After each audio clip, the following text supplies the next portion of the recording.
What we're looking at here is the reports for the Meridian DPA. And right here we have the report for arterial stiffness.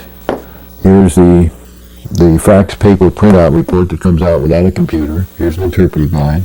Over here we have the heart rate variability reports. And we'll go through all of these in more detail now. So we're going to start over here with this report. And this is the PTG analysis report. This is the color report that comes out of the computer. And it's exactly the same as this report here, except this one is in color. You can see here we have the arterial stiffness for the large arteries at the top, the small arteries, sometimes called the middle arteries, and these are called the capillaries typically, so the very small arteries. Obviously, the large feeds the middle, feeds the small. So if we have a problem up here with the large arteries, we're likely to have problems down below. You can see down here we have the large, the middle, and the small.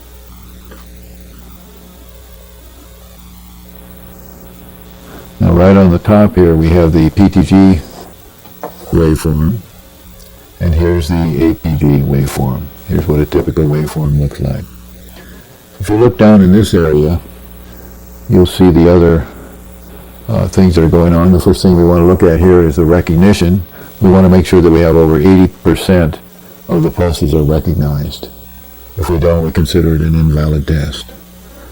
Then we're going to move down to the next one where we're going to talk about the ejection. That's right here. And you can see whether that's normal or not. The pulse rate is going to be next. And it tells you whether that's within the normal range or not.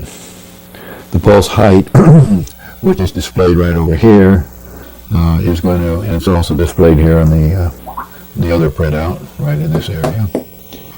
So here's where our pulse height is. We'd like it to be within this green area here, and that's considered normal. We're going to come down to the pattern right here at the bottom, and we're going to call it something between A and G. Up here it's a C, and we get a particular number in the brackets that's not considered to be the biological age. Biological age has to be calculated, and we show that over when we get into the interpretive guide.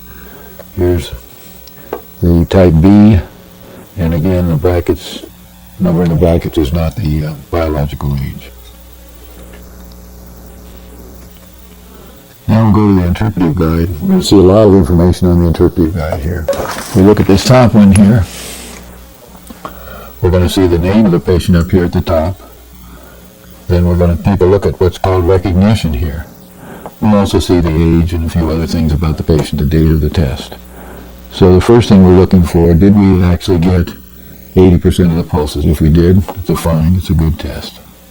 So here we got 99%. Now we're going to look at ejection time. This is what the ejection time was.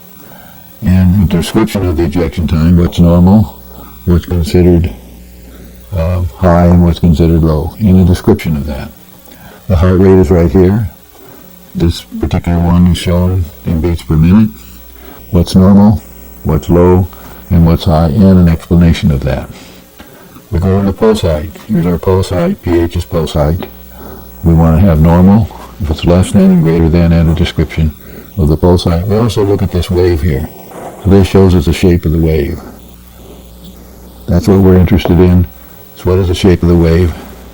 And that's where we can tell what the PTG waveform is. It'll be A through G. In this case, we're coming down here and we're going to show that we have a B type.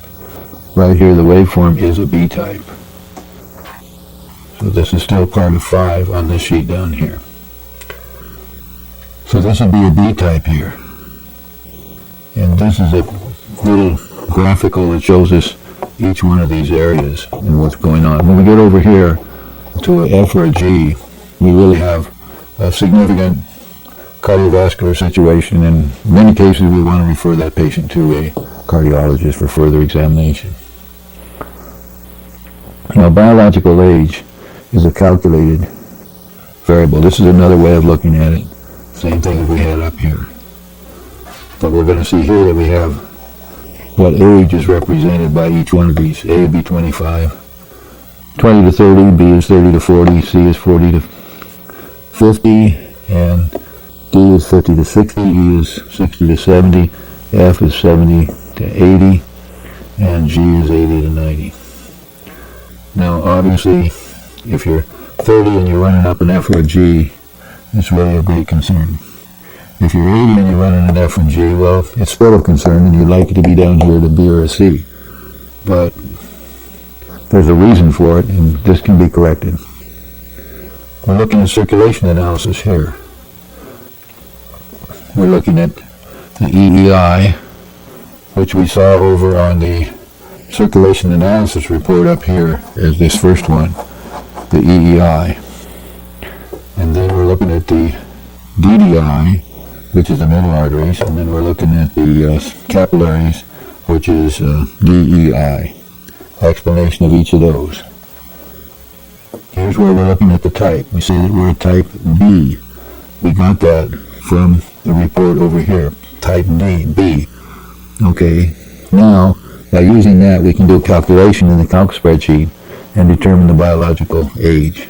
So this is how we come up with what the calculated biological age is. These are pictures of what's going on. We go down in here in the bottom one and talk further about biological age, and it shows how we adjust that. Again, we're showing this report here so you can see a summary of the report and descriptions of each of the things here with the arrows coming in. Down here we have a summary report. This is kind of a summary of all the basic things that are up above, telling us what's normal, what's out of range, what's going on. And a little bit of a suggestion as to what action others have taken if they have similar type of situations. And some people take L-arginine type products, and usually works fine unless they're up into an F or a G. They'll usually find the cardiovascular system will go down after a short period of time. Sometimes as short as weeks, but usually months. 6 weeks would be a fairly good range where we want to see some real changes. Now we're going to move over to heart rate variability. And we're going to start up at the top here with the report that comes out for heart rate variability. And there's a couple things we want to look at here. We definitely want to look at the balance between our sympathetic and parasympathetic system. That's right here. In this case, we're mostly parasympathetic. This is a high ratio of unbalance here, where we're mostly parasympathetic in this case. We'd like to see a ratio of 6 to 4 or 4 to 6. Here's the information up here. This goes through an awful lot of different detailed information, and we'll get down in here and we'll explain that in much greater detail. Here's our tachygram from start to finish. When we saw it coming out on the Meridian DPA, we only saw a little piece of it and then it went back and repeated. This is the entire one. Here's our ranges on our total power. Our total power of VLF, LF, and HF. These are the 4 that we're interested in. We'd like them to be within the shaded green area or higher. If they're lower, that's when we have concern.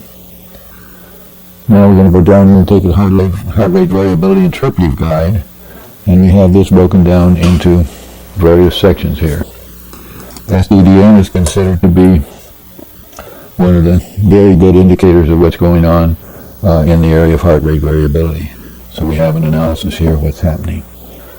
We'll go down now and take a look at total power. And when we look at total power, we're going to show what the number was, and then we're talking about what's normal and what's happened if we're low. If we're high, there are some indicators, but we're not nearly as concerned if we're high.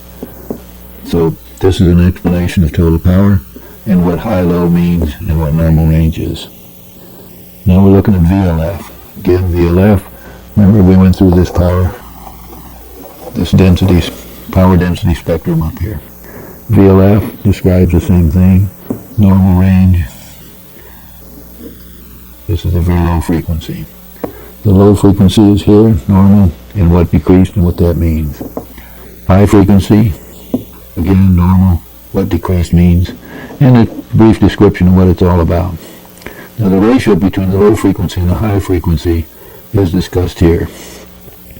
We like normal range to be 0.6 to 2.4. And these are descriptions of what that all means. The low heart rate variability is described here, and here's a summary report with how this particular patient worked out, what his values or her values were. Again, this is another screening report, taking a look at what the heart rate variability report with arrows coming in and showing you all the different aspects of it, and a summary report here. If we go up here, another way of presenting the DPA, talking about the computer printout here, and for this is the heart rate variability, and what this all means with arrows coming in. Just another representation of what's down here.